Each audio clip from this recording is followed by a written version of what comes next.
Ya, hari ini kita akan belajar seri di dalam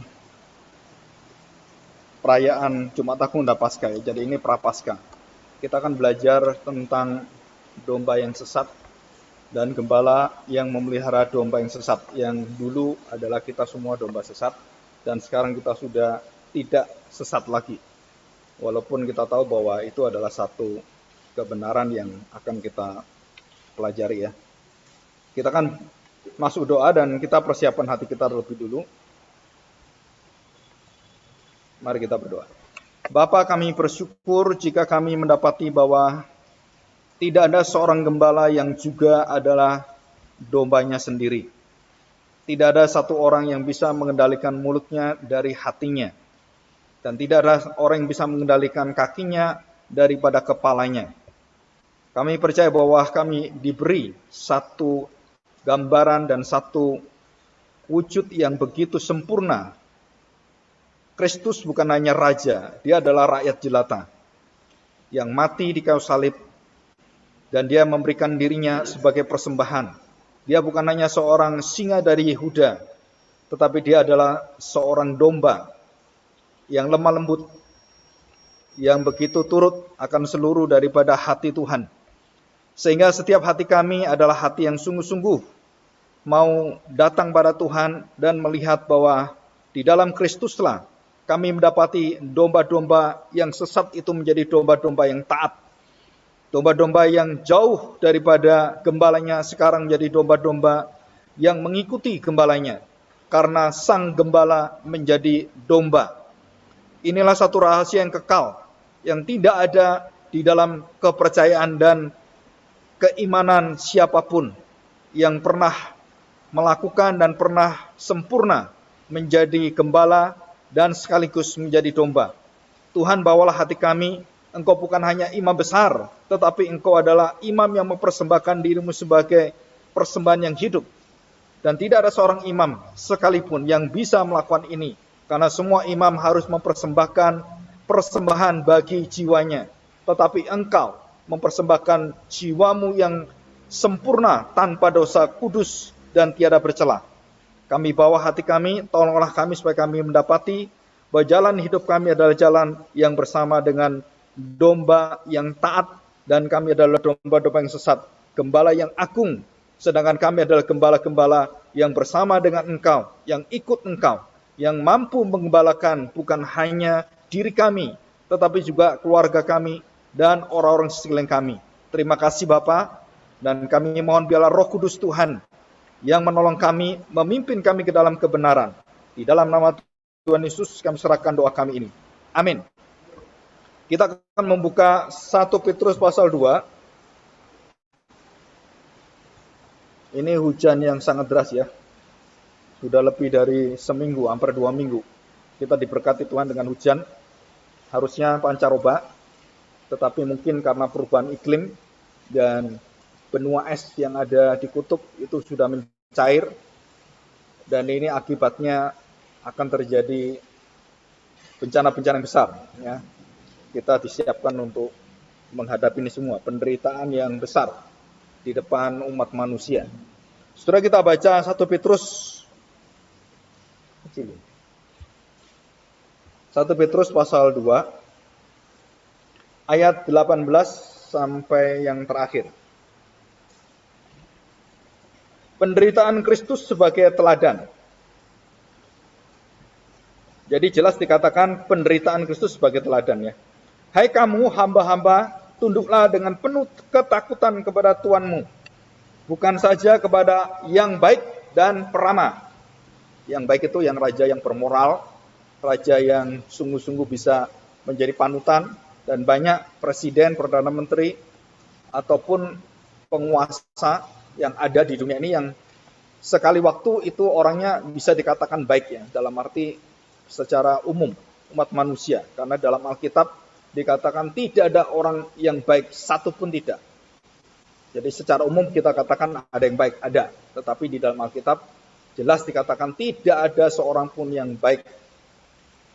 Nah, dikatakan di sini bukan saja kepada yang baik, penguasa yang baik, atau kepada tuan yang baik, raja yang baik, dan peramah, tetapi juga kepada yang bengis. Saudara, istilah bengis ini kejam, sadis, dan jahat sekali. Ya, raja-raja itu ada semua. Di dalam sejarah gereja, di dalam sejarah dunia itu ada. Ya. Bahkan paus yang kejam itu ada juga. 10 paus yang kejam itu ada. Dan bukunya juga ada. Saudara, kalau Gramedia itu ada. Ya. 19, sebab adalah kasih karunia jika seorang karena sadar akan kehendak Allah menanggung penderitaan yang tidak harus ia tanggung. Kita menderita bukan karena kesalahan kita menderita karena, saudara, yang tidak seharusnya kita tanggung. Jadi kalau semuanya kita berjalan ditabrak orang itu mabuk, kita dirampok dan kita menderita, mungkin kita dirampok terus dibacok seperti itu kan, dan kita menderita. Saudara, itu adalah penderitaan yang tidak seharusnya kita tanggung karena dosa orang lain.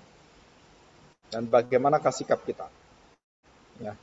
Dan ini secara moral manusia dan secara iman Kristen. Nah, itu bagaimana?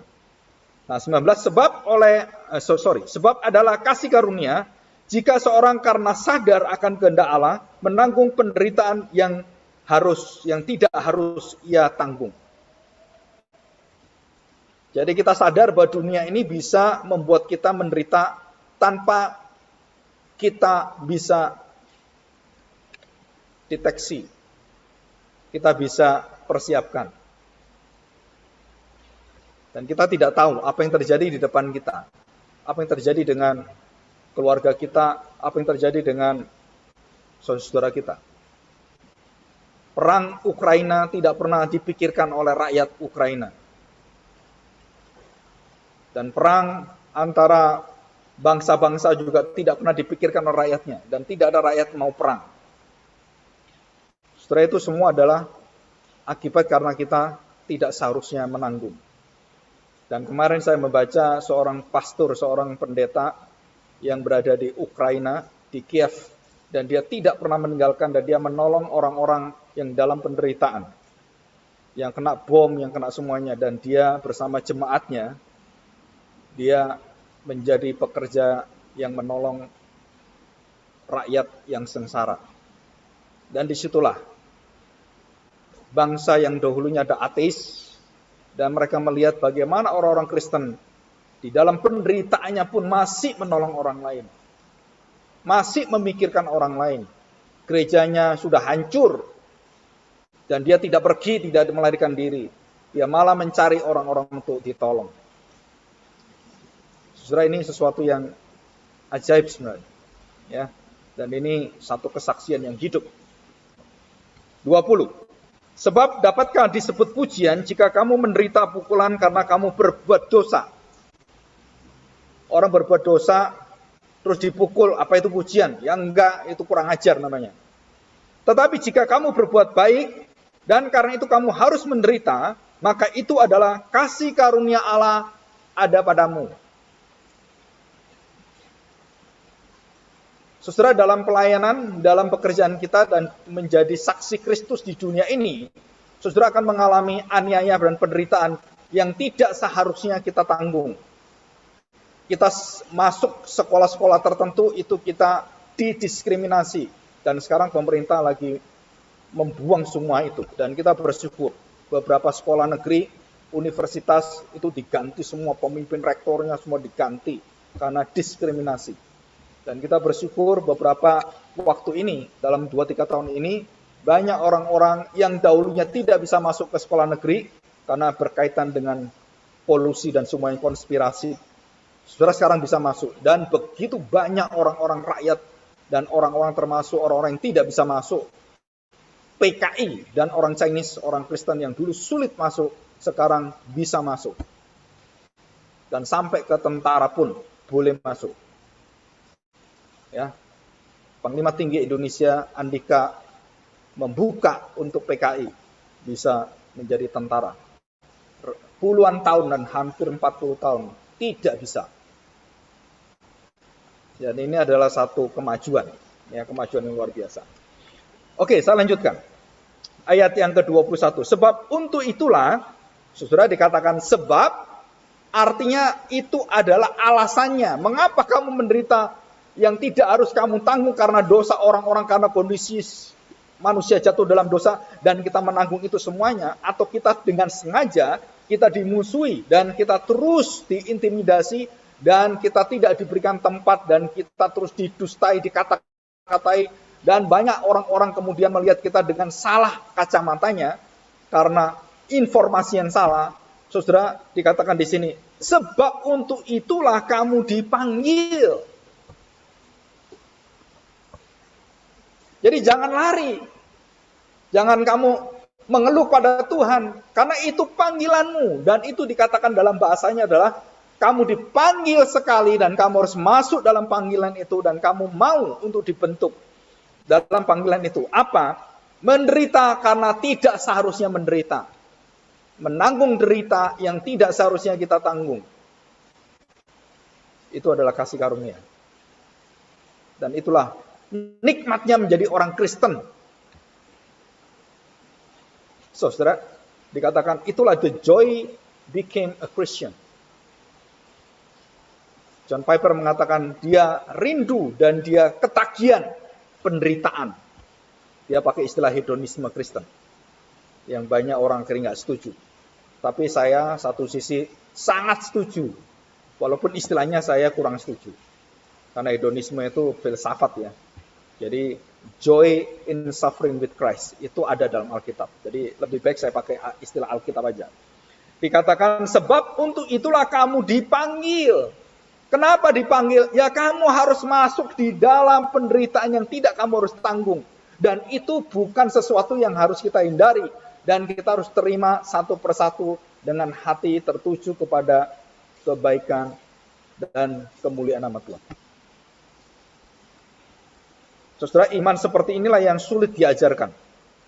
Karena Kristus pun telah menderita untuk kamu dan telah meninggalkan teladan bagimu. Kenapa? Sebab saya dipanggil untuk menerima itu semua. Kenapa? Karena master saya, guru saya, raja saya, sama seperti itu. Gembala saya itu yang memelihara jiwa saya, itu menerima hal-hal yang lebih daripada penderitaan saya. Bahkan yang jauh lebih daripada itu. Kebiadaban manusia, kebuasan, nafsu dari agama. Dan yang pernah tidak rakus. Ingin berkuasa tanpa raja yang lain seperti Herodes. Ingin berkuasa dalam agama seperti orang Farisi ahli Taurat. Dan tidak boleh ada pendeta lain yang bertahta di gereja ini. Itu sama, saudara. Kita dengan Herodes itu sama jiwanya. Jika ada satu pendeta merasa dirinya yang paling hebat dan dirinya yang paling benar, saudara, kita nggak ada bedanya dengan orang Farisi dan ahli Taurat. Dan semua dialog, semua sesat semua. Dia yang paling benar. Nah itu orang Farisi. Kafir semua. Domba-domba sesat semuanya. Saya yang nggak sesat. Nah itu sesatnya double. Menyesatkan orang dan dirinya sesat. Ya, jadi double sesatnya. Ya, saya ulangi, 21. Sebab untuk itulah kamu dipanggil karena Kristus pun telah menderita untuk kamu dan telah meninggalkan teladan bagimu, supaya kamu mengikuti jejaknya.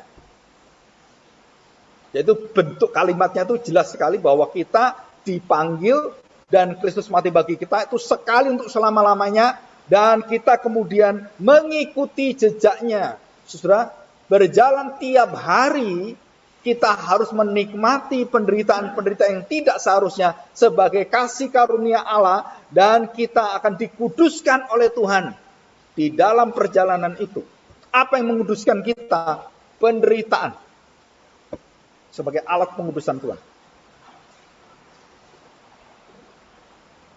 Saudara, kalau kita tidak mengalami itu, kita tidak pernah menikmati apa itu Kristus menderita bagi saya. Apanya? Rasanya bagaimana? Nah, saudara baru tahu. Begitu kamu dimusuh orang, kamu sulit mengampuni. Waduh, bener ya. Daging saya ini nggak bisa ini. Tapi Kristus itu, wah luar biasa dalam hati saya.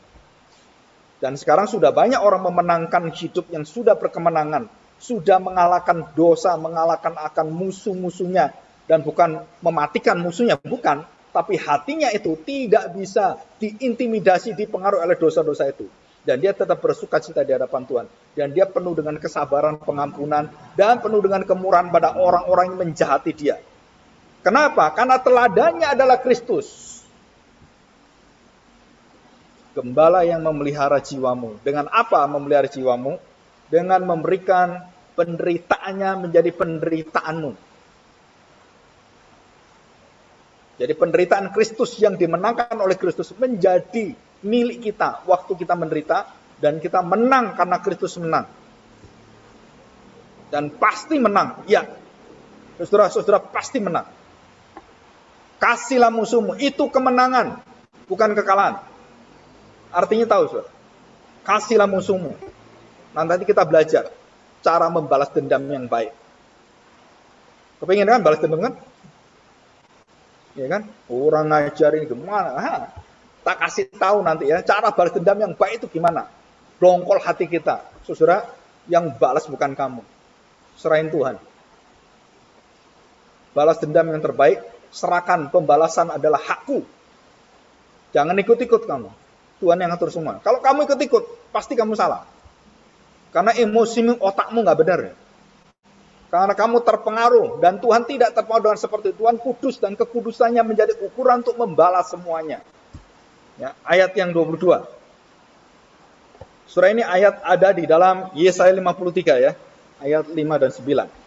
Perhatikan, ia tidak berbuat dosa dan tipu. Kelicikan, tipu. Permainan kata, akal-akalan.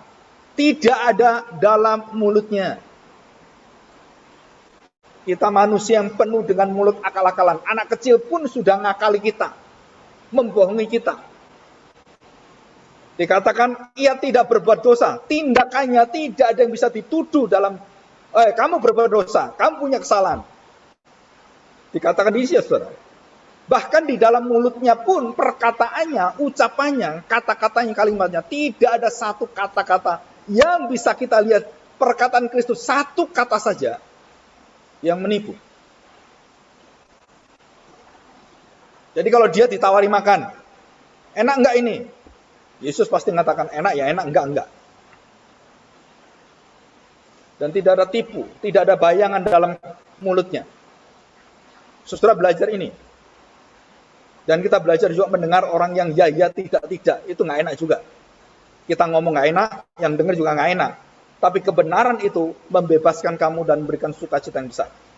Ya, kadang-kadang kultur itu membuat kebenaran itu nggak enak didengar. Kita nggak suka sekali. Bahkan bisa muta-muta kita. Ya, Paul Washer pada suatu kali di Skotlandia berkhotbah, itu tiba-tiba ada jemaat muta, saudara. Muta karena dosa, bukan karena kepunahan Roh Kudus. Kalau yang kita lihat kan kebenaran Roh Kudus muta gitu kan. Ini muta karena dosa. Jonathan Edwards juga sama. Waktu dia khotbah tentang murka Allah dan dosa itu orang sampai muta-muta. Kok bisa seperti itu? Saudara, tidak tahu bagaimana. Dia merasakan ada sesuatu yang mendorong dia jijik dengan dirinya. Dan dia kemudian muta. Ada yang menangis, ada yang meraung-raung seperti itu. Belum ada gerakan Pentakosta, karismatik semuanya. Jonathan Edwards itu sudah berkhotbah, orang itu sudah gemeter dan sampai mau mati rasanya. Ya, itu satu pengalaman gerejawi. Jadi perbuatan mulut, bahkan di dalam hatinya tidak ada kecenderungan untuk berdosa. Dan tidak ada satu kebudayaan pun yang mempengaruhi Tuhan Yesus jatuh dalam dosa dari perbuatan tingkah laku, tindakannya, perkataannya, ucapannya, satu kata saja nggak ada. Dan juga hatinya kudus. Dan itu hanya satu manusia. Dan dia adalah Allah sendiri. Dan dialah pokok keselamatan kita. Bagaimana kita melihat ini?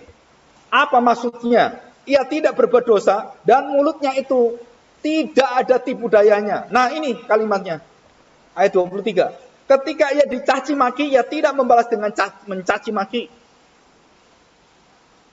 Saudara ini loh. Buktinya ini. Tidak ada tindakan berbuat dosa dan ucapannya tidak ada tipu muslihatnya. Jadi akal-akal nggak ada, kalimat-kalimat tersembunyi nggak ada. Dan dikatakan ketika ia dicaci maki, ia tidak membalas dengan mencaci maki. Ketika ia menderita, ia tidak mengancam. Awas ya, keluar penjara, tak bunuh kamu. Dan itu sering saya dengar. Waktu saya nangkep maling di kampung, digebukin, saya ikut gebukin juga itu. Dan kemudian lihat kita gitu, awas kamu ya, ketemu nanti dari penjara tak bunuh, bahasa Jawanya tak pateni kamu. Wah, serem juga gitu kan. Dan itu lihat kita semua. Nah, karena mau bunuh kita, dipukulin sampai mau mati dia. Kan mengancam bunuh kan? Bukin aja, padahal yang dia ambil itu sepeda kecil. Tapi nyawa jadi taruhan. Yang dosa siapa? Semua dosa. Saya dosa, gebukin juga dosa, yang nyuri juga dosa, semua masyarakat dosa semua. Ya, karena dalam dosa semua. Kita balas, kita benci. Ini memang sepedamu? Kan bukan. Kenapa kamu pukuli dia sampai mati? Apa itu sepedamu? Bukan. Nah, kenapa? Emosi, Pak. Ya, kamu masuk penjara. Nah, yang benar gitu. Membalas bukan dengan takaran yang benar. Ya, saudara perhatikan. Ia sendiri telah memikul dosa kita. Ayat 23. Ketika ia dicaci maki, ia tidak balas dengan mencaci maki. Ketika ia menderita, ia tidak mengancam, tetapi ia menyerahkannya kepada Dia yang menghakimi dengan adil. Jadi saya tanya, pernahkah Yesus balas dendam dalam hidupnya sekali saja? Jawabannya, tidak ada.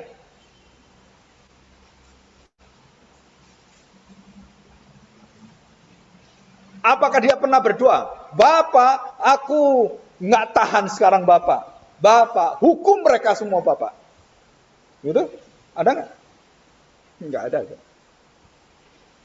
Dia menyerahkan kepada Bapak. Dan dia tidak mengurusi bagaimana Bapak untuk membalaskannya itu semua. Itu urusannya Bapak, bukan urusan kita. Kasih terdalam adalah memberikan hati yang panas kita, yang ingin balas orang jahat kepada kita, itu akhirnya menjadi kasih kita berikan pada Bapak. Bapak, Engkau yang punya semuanya, Engkau tahu semuanya. Engkau yang merancang manusia, Engkau tahu, siapa tahu aku marah dengan dia. Dia kamu beri pertobatan, dosalah saya. Gitu kan? Kan kita nggak tahu. Yang tahu kan Bapak. Kalau sampai kemudian kita bunuh dan dia bertobat, kamu bunuh saudaramu sendiri, saudara seimanmu. Siapa tahu? Kan kita nggak tahu. Yang tahu Bapak. Semua manusia yang tahu Bapak. Jadi berikanlah pembalasan kepada Allah. Dia tahu bagaimana membalas dengan baik, benar, dan kudus. Ya. Oke. Ayat yang ke-24. Ia sendiri telah memikul dosa kita di dalam tubuhnya di kayu salib, supaya kita yang telah mati terhadap dosa, hidup untuk kebenaran. Oleh bilur-bilurnya kamu telah sembuh. Nah, ini pernah saya khotbahkan. Bilur-bilur bukan kesembuhan-kesembuhan dan dibuat untuk kebatinan dan seperti dukun-dukun yang ada di gereja. Bilurnya menyembuhkan doa bilurnya. Saudara, ini bilurnya bukan kesembuhan. Ini konteksnya adalah bagaimana engkau mencaci maki, tidak mencaci maki. Nah, bilur Kristus itu menyembuhkan kamu. Apa bilurnya? Tidak membalas dendam. Bilurnya menyembuhkan kamu. Bukan kuasanya bilur beriman. Bilurnya, darahnya itu kemudian. Bilur itu maksudnya pukulan itu, bekas. Yang kemudian keluar darahnya. Saya tanya tuh bilurnya. Jebret, jebret, jebret. Tuhan Yesus, kurang ajar kamu. Bapak, binasakan mereka. Gitu. Dia terima tanpa buka mulut. Dia tutup mulut. Dan dia buka mulut di kayu salib. Apa yang dia buka di kayu salib? Kemurahan Bapa, kemurahan Tuhan. Ampunilah mereka. Bilurnya itu. Itu loh bilurnya. Bukan sembuhlah kamu oleh bilurnya. Nah, saudara, kita kadang-kadang konteks berdoa itu ngawur ya. Dan kemudian kita pakai kalau kita berdoa, oleh kuasa bilurnya engkau disembuhkan. Nggak ada kaitannya dengan kuasa-kuasa itu. Ini kuasa yang memerdekakan kamu dari dosa. Apa? Bilur Kristus yang tidak membalas dalam penderitaannya, sakitnya itu, bilurnya itu, dia tetap tutup mulut dan dia memberikan haknya kepada Bapa dan dia mohon pada Bapa, Bapa ampunilah mereka. Yang bisa melakukan mengasihi Allah dengan segenap hati, jiwa dan semua hidupnya dan mengasihi musuhnya, itu hanya Tuhan Yesus.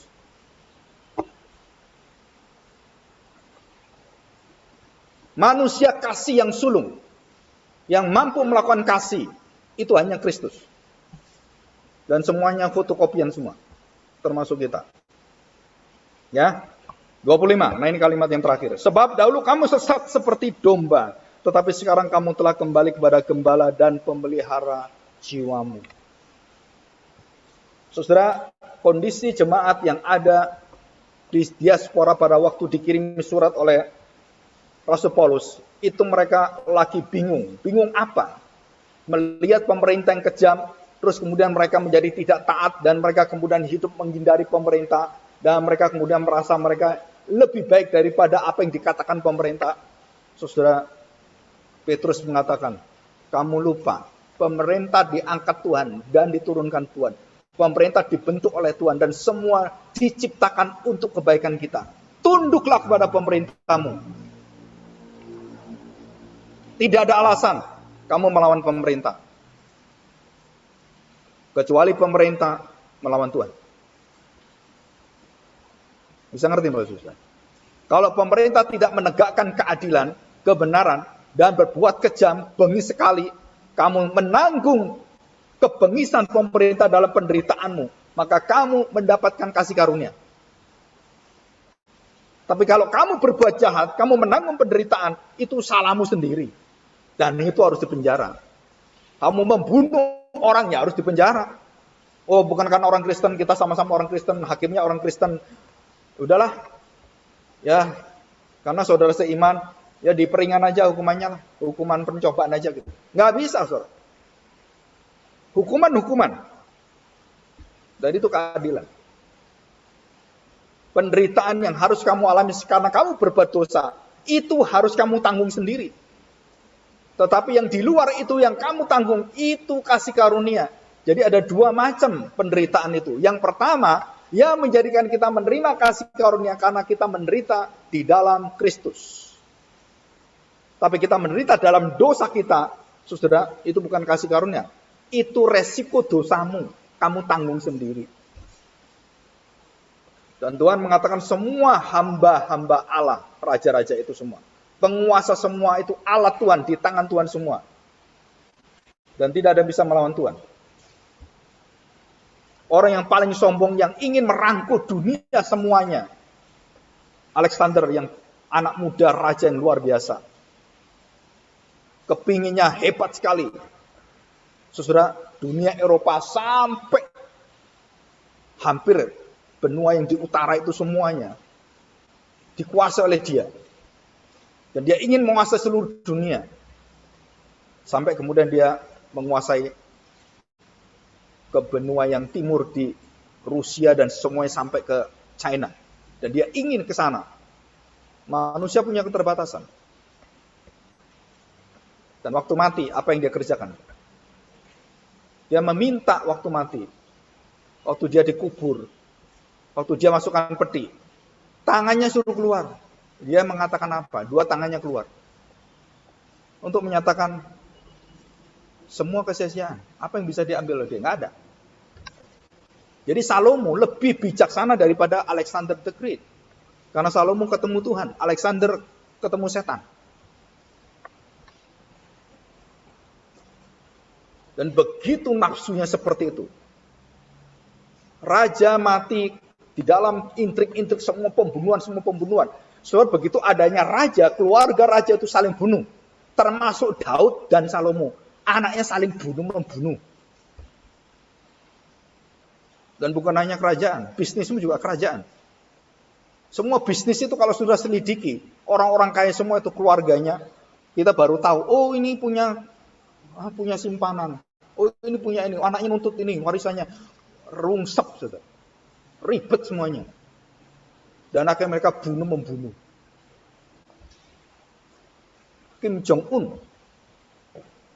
Tiba-tiba orang Indonesia pembantu, tidak tahu bagaimana, disuruh sekep di Malaysia. Dia nggak tahu disuruh siapa, dikasih duit. Ini orang ini. Nggak tahu apa beda. Pokoknya tak kasih duit kamu. Dia sekep ponakannya.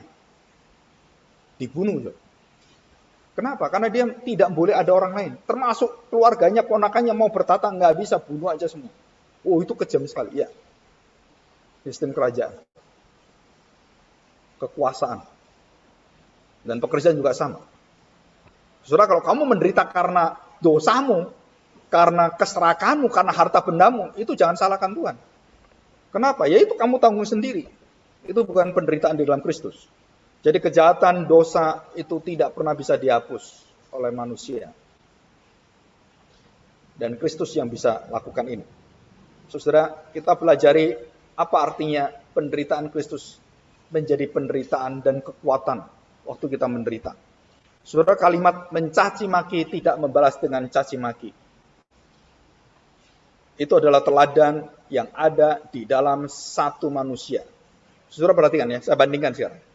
Bandingkan hidup Kristus dengan Musa. Hidup Kristus dengan Daud. Hidup Kristus dengan Abraham. Hidup Kristus dengan siapapun. Jauh sekali, saudara. Walaupun kayaknya mirip-mirip, tapi beda sempurnanya. Saudara, Musa mendapatkan satu umat yang mencaci maki dia. Betul kan?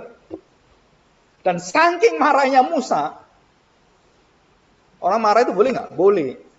Tapi kalau kamu marah tanpa ada batasnya, kamu marah bukan di dalam kekudusan, kamu marah, kamu marah karena orang itu berdosa, dan kemudian kamu marah, kamu pukul itu, gunung itu, dengan kemarahanmu, karena marah kepada rakyatmu. Tuhan katakan, dosa besar, kamu tidak boleh masuk Kanaan. Saudara, kelihatannya kita lihat, ngapain sih pukul gunung aja kok nggak boleh. Orang marah kan normal pemimpin. Betul, saudara. Bagi kita itu hal sepele. Di hadapan Allah, itu otoritas Allah dipertaruhkan. Engkau menghina aku di depan rakyatmu. Saudara, kekudusan Tuhan itu, kalau kita masuk di dalamnya, kadang-kadang kita ini harus hati-hati, saudara. Mulut kita, tingkah laku kita, itu harus hati-hati, saudara. Apalagi kalau kita menjadi pemimpin, baik itu di perusahaan, baik itu dimanapun, atau di gereja khususnya. Saudara, itu harus kita hati-hati. Kenapa hati-hati? Karena kita akan ditakar oleh Tuhan. Setiap kalimat kita, pikiran kita, hati kita, itu diterawang oleh Tuhan. Itu dinilai oleh Roh Kudus. Kamu itu mau kemana sebenarnya?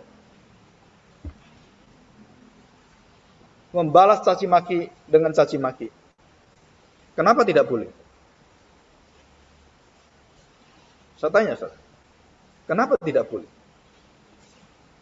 Saudara, seseorang yang, saya berikan contoh. Ya, tadi saya udah sindir sedikit. Ada seorang yang mencuri ayam. Tahu ayam kan? Kalau nggak tahu ayam keterlaluan. Ayam satu truk itu ya bisa marah kita. Mencuri ayam cuman satu. Dan ketahuan. Dan apa akibatnya bagi seorang pencuri yang ketahuan nyuri ayam? Cuman satu. Sudah tahu? Yang hukum dia sekampung. Betul? Itu udah kesalahan. Yang kedua, hukumannya pukulan satu orang. Kalau sekampung ada 60 orang, berarti 60 pukulan kena dia. Dan itu tidak adil. Yang ketiga, dia harusnya mengembalikan ayam itu dan minta maaf, selesai. Betul kan? Dan saya tanya sekarang, apakah ayamnya itu kemudian mati? Enggak, masih ada. Jadi ambil ayamnya dan kasihkan orangnya, beres orangnya, betul kan? Dan nggak perlu dia dipukul. Nah, kesalahan dia apa yang harus dilakukan? Saudara tahu? Dia harus minta maaf atau mengganti kalau ayamnya mati. Dia mengganti, menebus ayamnya. Dan dengan uang sejumlah ayam itu 60.000, kasih 60.000 dan selesai karena ditebus. Apakah masyarakat kita tahu seperti ini? No. Yang mereka tahu, mereka menjadi Allah semua. Dan waktu saya lihat foto seorang pencuri ayam digebukin sampai mati, dipukul kepalanya pakai papan itu, dan kemudian berdarah-darah mati. Hanya ayam, saudara.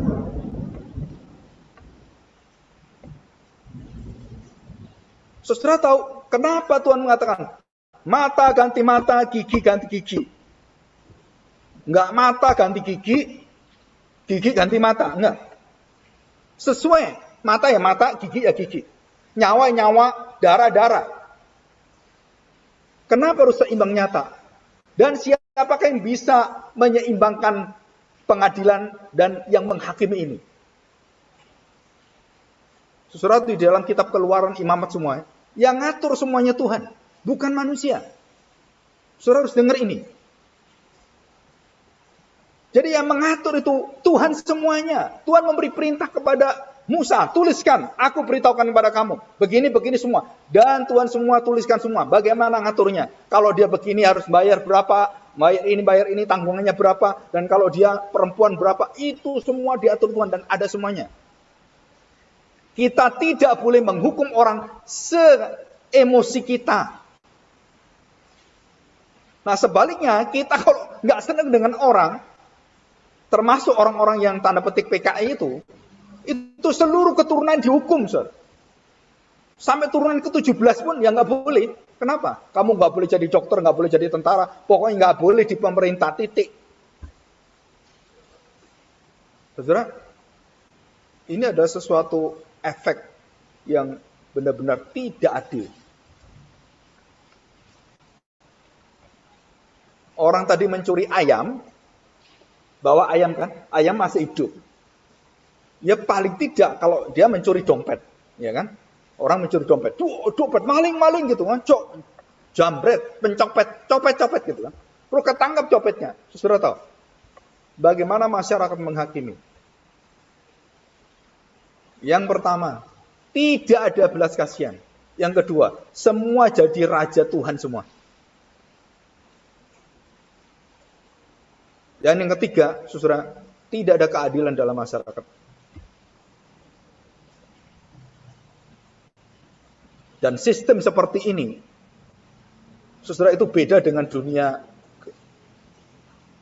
negara yang maju. Mereka sudah ada sistemnya. Dan lebih maju lagi, sudah ada cara-caranya. Dan bagaimana orang-orang itu kemudian dihukum. Saudara, kalau dia membahayakan orang, nah perhatikan, saudara. Kalau dia membahayakan orang dan dia membunuh orang dan keluar membunuh orang lagi dan dia punya kecenderungan adalah psikopat atau yang sangat bengis dan dia membunuh orang itu satu keranjingan gitu, nembakin orang gitu.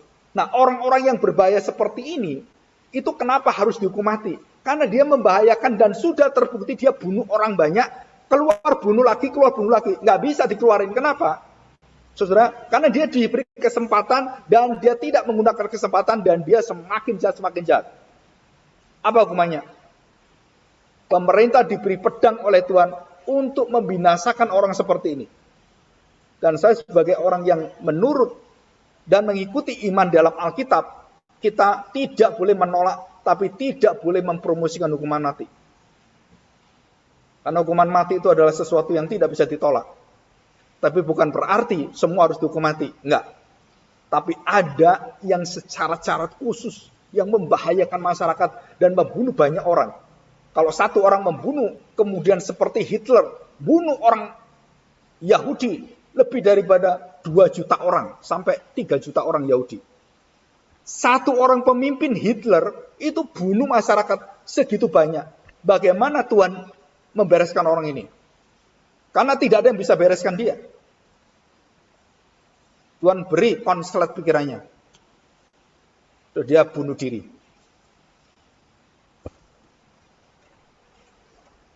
Saudara masih ingat Libya?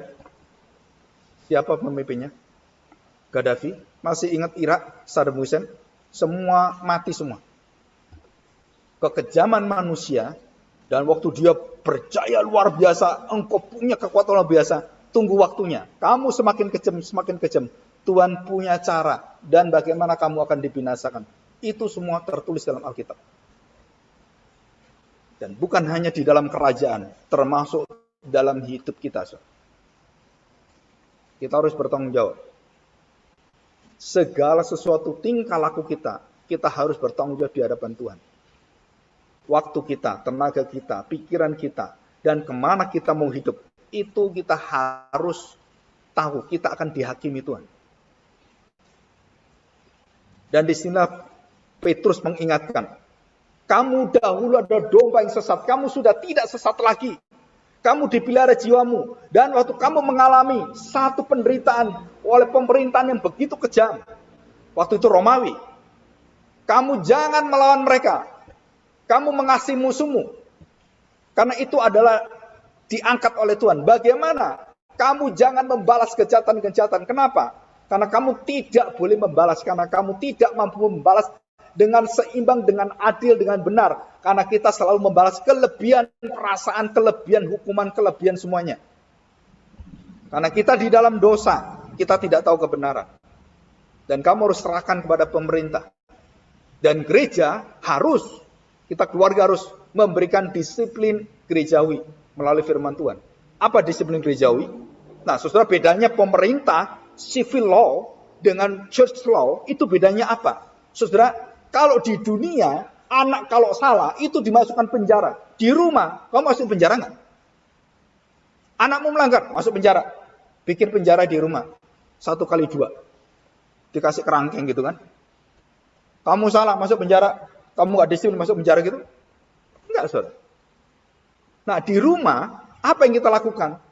Waktu orang-orang itu tidak mendengarkan kebenaran firman Tuhan, saudara, kita selalu mendoakan dan kita selalu membuka kasih Tuhan, dan kita membuka peluang-peluang supaya dia disadarkan. Dengan apa? Dengan perbuatan kemurahan kita, kasih kita.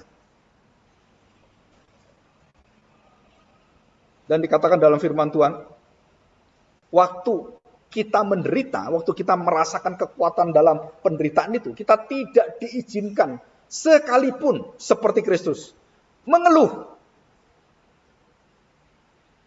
Saya tanya, saudara, pernahkah Tuhan Yesus mengeluh?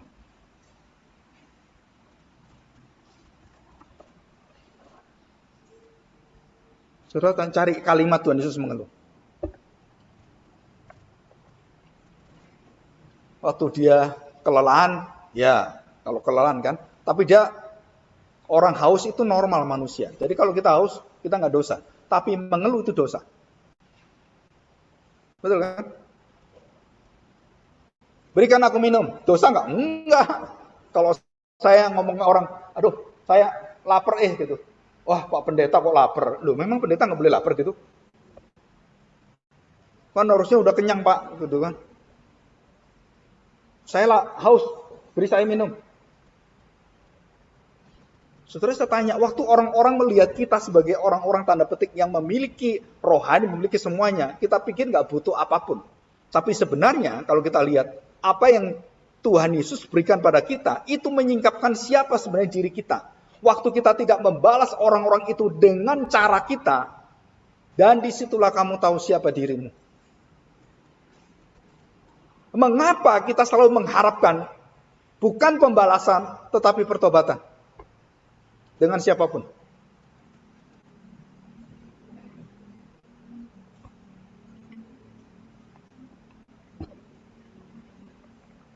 Karena itu adalah teladan Kristus.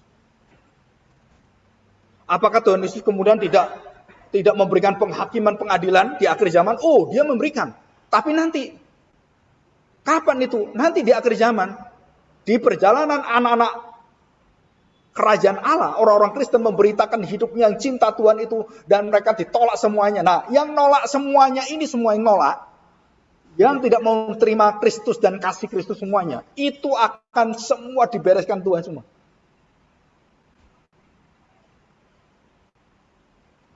Jadi waktu saya punya hati yang panas, punya sakit hati. Dan kemudian kita berpikir, seperti Daud pernah menuliskan di dalam Mazmur. Mengapa orang jahat, orang berdosa, orang yang seperti ini, kok umurnya panjang, kok hidupnya sehat, kok enak mereka ya, daripada kita yang orang Kristen setengah mati luar biasa. Kita menderita luar biasa. Saya tanya. Dan itu doa itu ada dalam kitab Mazmur.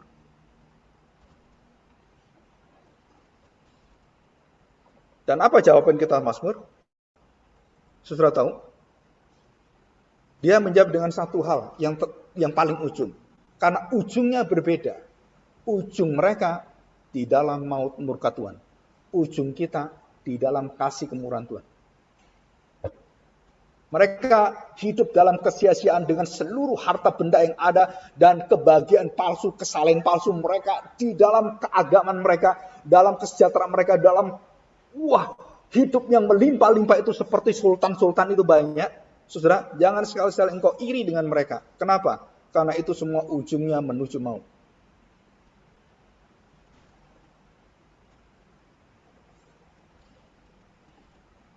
Saudara, Alkitab jelas memberitahukan kepada kita. Engkau bukan mengejar isi dunia ini. Engkau mengejar hati Kristus. Engkau membawa kemenangan Injil. Tugasmu adalah memberitakan kemenangan sukacita Injil. Jadi bukan kamu dipengaruhi dunia, kemudian kamu ingin seperti dunia. Wah, saya kepingin segala-galanya ada semuanya, semua punya semuanya. Saudara, Tuhan Yesus tidak pernah ngajar itu. Bahkan orang muda yang kaya suruh jual semua. Kasih fakir miskin.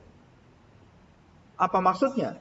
Tidak ada satu yang mengendalikan hidupmu kecuali Tuhan. Nah, itu baru kamu hidup kaya. Jadi kalau saya sudah tahu siapakah Tuhan, bagaimana bersama Tuhan, dan saya dikasih harta benda yang berlimpah-limpah, Tuhan senang. Kenapa? Karena dia bisa mengatur harta benda semua untuk ke siapa, kepada siapa. Bagaimanakah orang-orang yang kaya di dalam Tuhan dan orang kaya di dalam dunia? Saudara, mereka kaya, perhatikan saudara. Mereka kaya dan mereka suka memamerkan dan membual-bualkan semua, termasuk semuanya. Tapi orang-orang kaya di dalam Tuhan, mereka tidak pernah membualkan itu semua. Mereka menghitung semuanya dan mereka persembahkan semua untuk kemuliaan pekerjaan Tuhan. Dan mereka tahu bagaimana memberikan pada Tuhan. Dan mereka tidak sembarangan. Sini kamu pembantu saya. Oke, kamu kerja baik ya. Hari ini tak kasih 1 miliar. Buat konten. Itu menghina Tuhan. Karena ketidakadilan dan tidak diperbolehkan seperti ini. Kehidupan itu punya aturannya. Engkau merusak semua aturan. Semua orang kemudian orang-orang yang jadi pembantu pikir semua, ini majikan saya. Jadi kalau saya jadi pembantunya mungkin dari Pak Musa, Pak Paulus gitu ya. Terus nonton konten itu. Dia mikir, kapan ya majikan saya kasih saya? Jangan 1 miliar, 10 juta aja lah. Mikir nggak?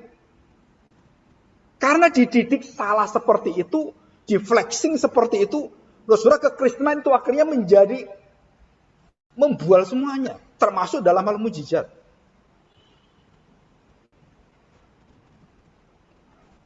Jadi kita anti menderita, kita anti di dalam kesulitan-kesulitan. Kenapa?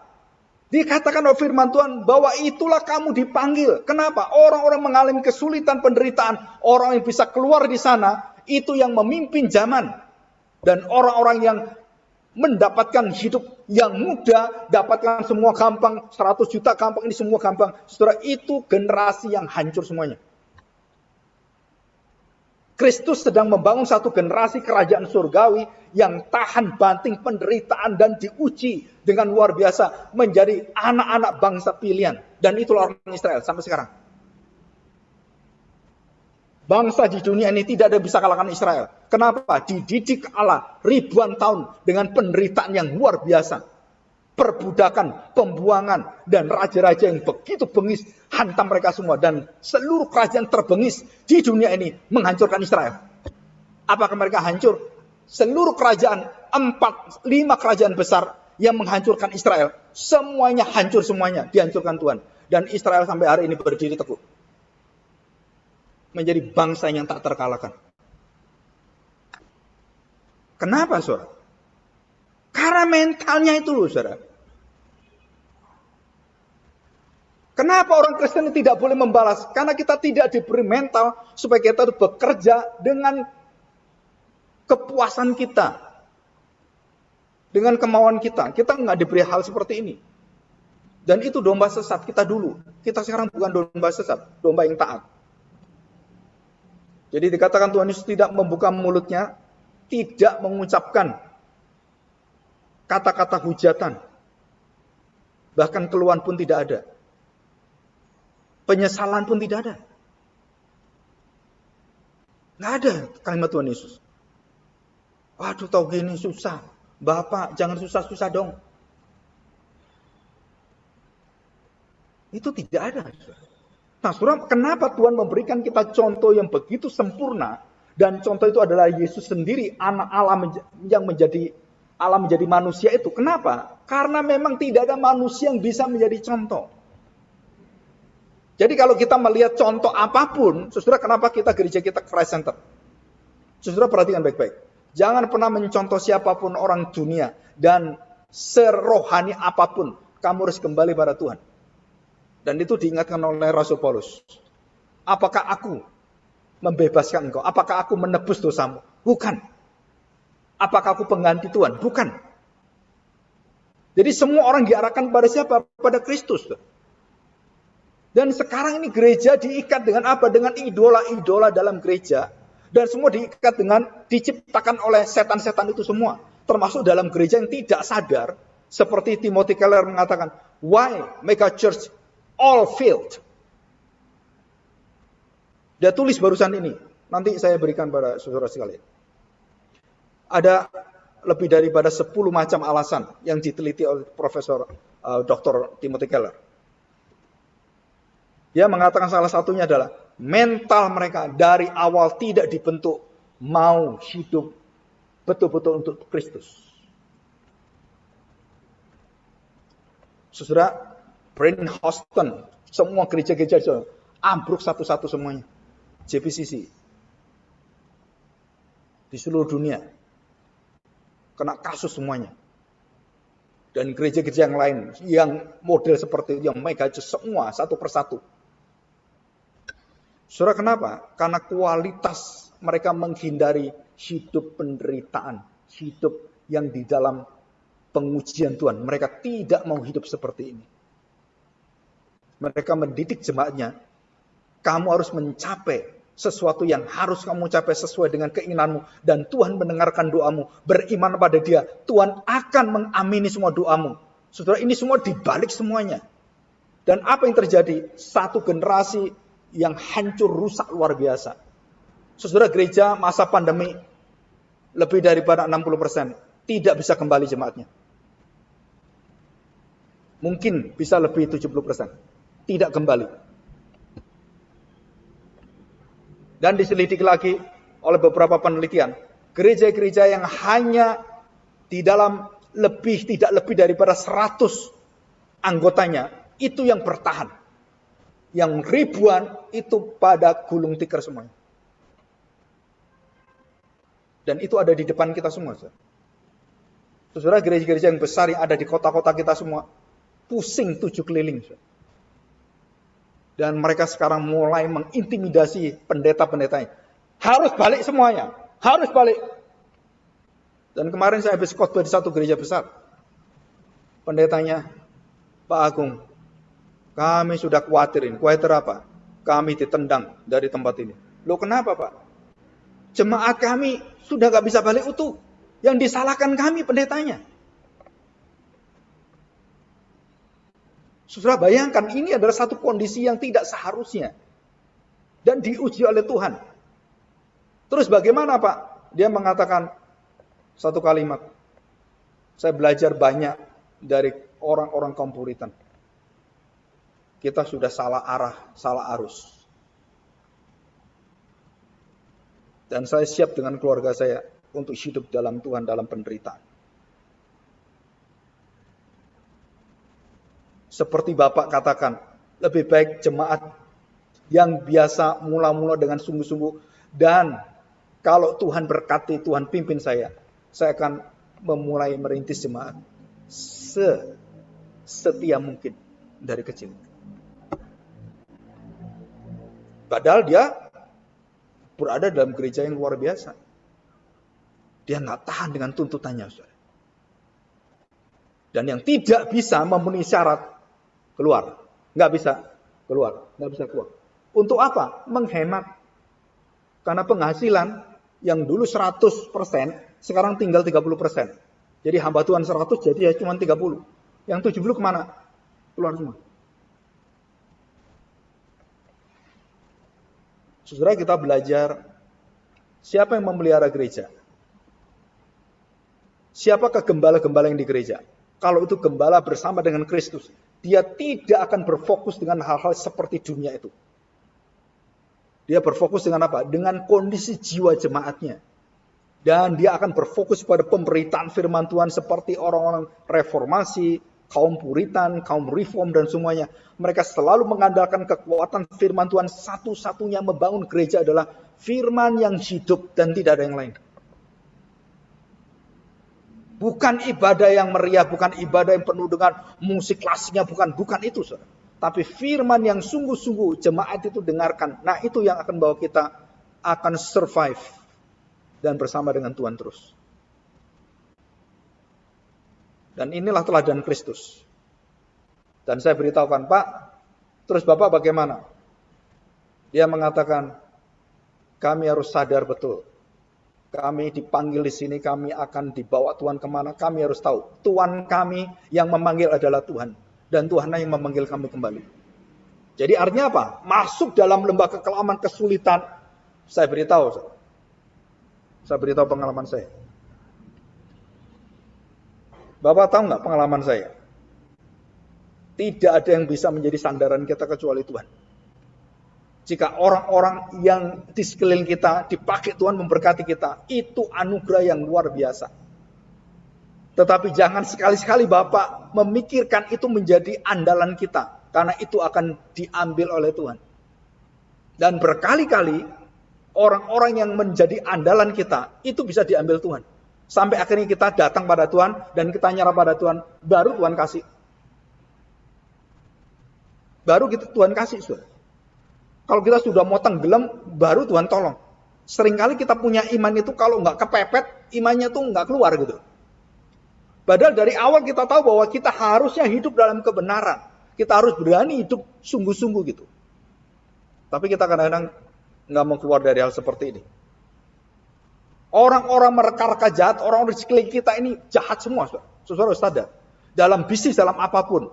Itu mau untungnya besar, mau merampas kita dan mau menang sendiri. Dan itu sifat dunia. Waktu Yusuf melihat saudara-saudaranya dan kemudian datang kepada dia, Yusuf tahu apa dalam pikiran saudaranya, selalu mereka-reka jahat. Selalu pikirannya jahat. Jadi kalau saya sekarang ketemu dengan seseorang, ya, dan kemudian ini pernah ada masalah dengan saya. Ini contoh bagaimana Tuhan memelihara hidup kita, jiwa kita. Saudara, saya tanya sekarang. Dan waktu kita ketemu dengan orang itu, saudara, kalau orang itu tiba-tiba nyamperin kita dan berbicara dengan kita, itu artinya apa? Dia sudah membereskan dosanya. Kecuali dia nggak tahu malu. Iya kan? Dia membereskan dosanya. Nah, kita yang diamperin itu, kita nggak bisa membuka diri kita.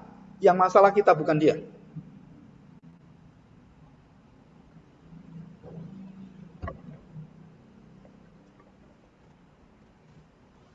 Kenapa saudara seperti ini? Karena kalau kita ketemu orang-orang seperti ini nanti di surga, kita yang keluar dari surga.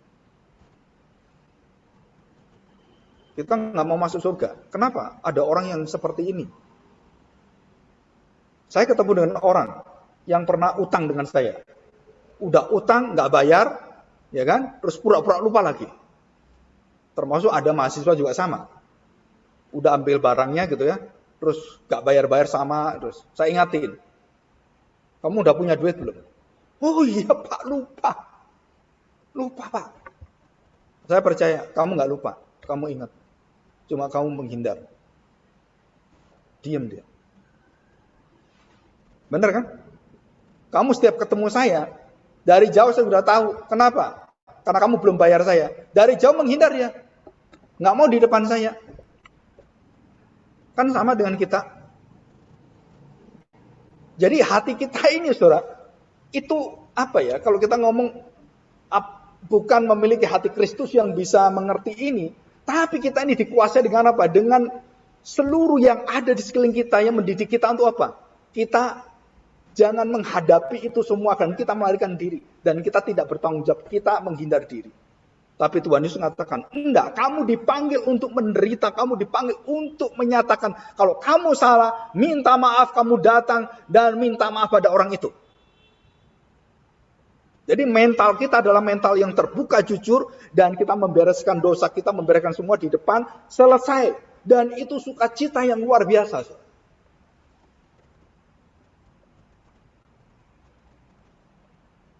Waktu saya diberitahu, Pak, yang benci Bapak itu mati. Yang benci Bapak itu sudah mati, kata. Saya tanya, kenapa kamu ngomong seperti itu? Lah kan saya tahu, dia kan gak senang dengan Bapak. Memang gimana? Memang saya harus bersyukur gitu? Enggak, saya nggak pernah bersyukur dia mati. Saya rindu dia itu berubah hatinya. Kalau sampai ketemu saya nggak pernah tolak dia. Saya ingin beritahu dia, hiduplah dengan baik dan kudus di hadapan Tuhan. Dan apa yang menimpa saya, itu biarlah untuk kemuliaan Tuhan. Seperti Yusuf mengatakan demikian, kenapa sih kamu memperkara kejahat? Memang aku pengganti Allah? Aku menghakimi kamu? Enggak. Tapi semua aku terima. Kenapa aku terima? Karena untuk kemuliaan bangsa yang besar.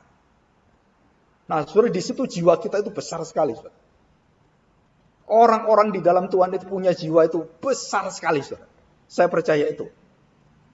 Saya pernah tanya pada Pak Yosef Tong. Ya kan? Pernah ada orang yang pokoknya menyakitkan hati seperti itu ya. Terus kemudian orangnya sudah punya utangnya banyak gitu ya. Tapi dia ketemu dengan orang itu. Dia tidak pernah menolak orang itu. Bahkan orang yang pernah musuh dia itu dikasih kepercayaan oleh dia. Kalau dia punya lagi dikasih kepercayaan. Kenapa, saudara? Supaya dia belajar bangun lagi. Kita adalah teladan daripada semua hidup kita adalah Kristus. Jadi dia gagal, nggak apa-apa. Dia nggak bisa bayar, nggak apa-apa. Kamu mau lagi nggak? Ayo tak kasih uang. Ini, properti kamu pegang. Ini uang 1 miliar kamu pegang buat properti. Padahal orang ini dulu pernah mendatangkan hal yang ya tidak pernah baik gitu kan. Tapi dia kasih kepercayaan lagi. Loh, kok bisa? Papa saya juga sama. Papa ditipu gini. Kenapa? Dikasih kerjaan lagi. Kita belajar terima orang seperti kita jatuh dalam posisi orang itu. Dan kalau dia dipercaya lagi dan dia bisa bangkit daripada dosanya. Dan dia sadar dirinya. Maka itu adalah satu sukacita yang luar biasa. Nah, saudara, kita tidak pernah ingat seperti ini. Kita ingatnya apa? Kita lebih suka. Kita punya harga diri, gengsi, nama baik, itu kita pertahankan. Tuhan Yesus sama sekali. Tuhan Yesus diolok-olok. Kalau kamu itu Mesias, kalau kamu itu anak Allah, dan itu kalimat dari awal dia hidup sampai dia mati, itu selalu gengsinya, martabatnya, itu kehormatannya diminta oleh setan semua. Ayo, kehormatan di mana? Ayo, di mana kamu? Tuhan Yesus tidak pernah gubris. Dia taat setia pada Bapaknya.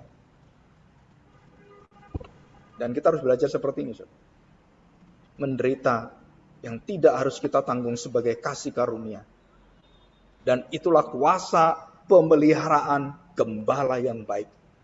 Kenapa? Karena dia memberikan jiwanya. Dia menjadi domba. Dia menjadi menderita. Dan dia memberikan contoh bagi kita. Dan itu dimasukkan dalam jiwa kita dan diberikan kuasa Roh Kudus. Dan kamu bisa mengenakan manusia baru itu. Dan kamu bisa jalankan itu.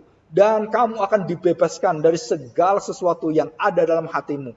Dan kamu berjalan dengan sukacita bersama dengan Tuhan setiap waktu, setiap saat. Dan kamu akan sehat rohani selama-lamanya. Dan tidak pernah sakit rohani. Saudara, kita berdoa, kita mohon pertolongan dari Tuhan, supaya kita mendapatkan satu kemurahan yang besar. Hari Jumat saya membahas secara khusus, mengapa darah Kristus itu sangat precious, sangat berharga, sangat mulia. Ya, kita akan belajar bersama-sama hari Jumat secara online. Mari kita berdoa, kita mohon pertolongan Tuhan. Kami bersyukur di hadapan-Mu, karena kami mendapatkan bahwa kehidupan penderitaan di dalam Kristus bukan karena kesalahan dan dosa kami, bukan karena kelemahan daging kami, tetapi karena sungguh-sungguh kami berada mau hidup serupa dengan Engkau. Tuhan, kami percaya ada satu kuasa yang akan membawa kami untuk memampukan kami bertanggung jawab hidup berjalan bersama dengan Engkau. Dan bukan dengan perasaan dan bukan dengan pikiran kami yang serba terbatas. Kami mohon pertolongan-Mu dan bawalah hati kami dan kami serahkan semuanya. Biarlah hati kami menjadi hati yang mulia di hadapan-Mu. Dan kami serahkan juga seluruh pikiran kami, hati kami, dan ucapan-ucapan kami. Supaya kami tidak ditipu dan diakali oleh iblis dan semua cara-cara yang membuat kami jatuh dan berkompromi. Biarlah ucapan kami seperti Kristus. Kami belajar untuk tidak mengeluh, mencaci maki musuh kami, dan bahkan membalas kejahatan mereka. Tetapi kami mendoakan, kami berusaha untuk membuka peluang kasih Tuhan bagi mereka. Dan membuka satu berkat yang akan mengalir dalam hidup mereka. Supaya mereka akan menerima satu kemuliaan Tuhan. Dan itu semua kami serahkan di dalam kuasa Bapa Surgawi. Kami tahu Tuhan, bahwa hidup di dalam kebenaran-Mu di dalam Kristus adalah hidup yang melawan seluruh daging kami, keinginan kami, dan tidak pernah membuat kami merasa nyaman. Tetapi di dalam roh, kami tidak nyaman jika kami tidak bersama dengan Engkau. Dan di dalam roh itulah kami dibuat memiliki satu hati yang penuh dengan sukacita, penuh dengan kegembiraan, waktu kami bisa mengalahkan dosa-dosa kami bersama dengan Engkau, bersama dengan seluruh daripada jaminan Kristus yang ada dalam hidup kami. Contoh-contoh teladan yang ada. Terima kasih Bapa untuk kemuliaan besar ini. Biarlah kami berjalan bersama dengan Engkau dan kami tidak pernah jatuh dan kami akan selalu diangkat oleh Tuhan dan seperti Yusuf menjadi terang bagi bangsa-bangsa di sekeliling kami, orang-orang di sekeliling kami. Di dalam nama Tuhan Yesus kami serahkan doa kami ini. Amin. Saya serahkan kepada Ibu Kosia.